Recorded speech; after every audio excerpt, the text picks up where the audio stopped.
Hello friends, welcome to Rajavali Education channel.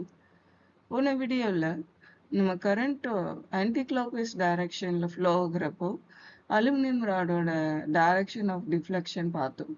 இந்த வீடியோல current clockwise directionல flow ஆகுறப்போ aluminum rodோட deflection எந்த directionsல இருக்க போகுதுன்றத பார்க்க போறோம்.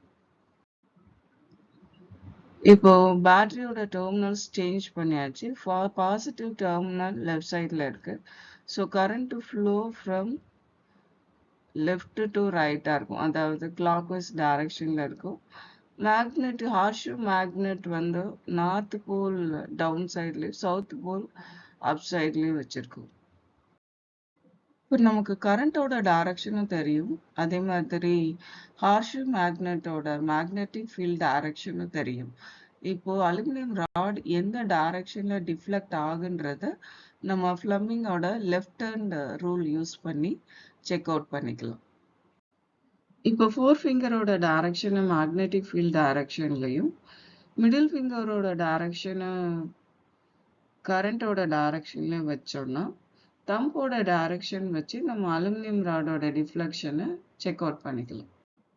இப்போ அலுமினியம் ராடோட டிஃப்ளெக்ஷன் எந்த டைரக்ஷன்ல இருக்குன்னா it moves away from the harsh magnet, அதாவது தம்போட டைரக்ஷன்ல இருக்கு. இப்போ ஹார்ஷ் மேக்னெட்டை இன்வெர்ட் பண்ணி வச்சுக்கோ, அதாவது அதோட மேக்னெட்டிக் ஃபீல்ட் டைரக்ஷன் டவுன்வர்ட் டைரக்ஷன்ல இருக்கிற மாதிரி வச்சோம்னா அலுமினியம் ராடோட டிஃப்ளெக்ஷன் வந்து ஃப்ளமிங்கோட லெஃப்ட் ஹேண்ட் ரூல் யூஸ் பண்ணி அகைன் நம்ம செக் அவுட் பண்ணிக்கலாம். இப்போ தம்போட டைரக்ஷன் படி அலுமினியம் ராடோட direction moves towards horseshoe magnet. இப்போ பார்ட் 2 வீடியோவில் கரண்டோட டைரக்ஷன் கிளாக் வைஸாக இருக்கிறப்போ அலுமினியம் ராடோட டிஃப்ளெக்ஷன் டைரக்ஷன் எப்படி இருந்ததுன்னு பார்த்தோம். At the same time magnetic ஃபீல்டோட டைரக்ஷனையும் சேஞ்ச் பண்ணி அலுமினியம் ராடோட டைரக்ஷன் நம்ம இப்போ டிஸ்கஸ் பண்ணியிருக்கோம். இது உங்களுக்கு யூஸ்ஃபுல்லாக இருக்கும்னு நினைக்கிறேன். தேங்க்யூ.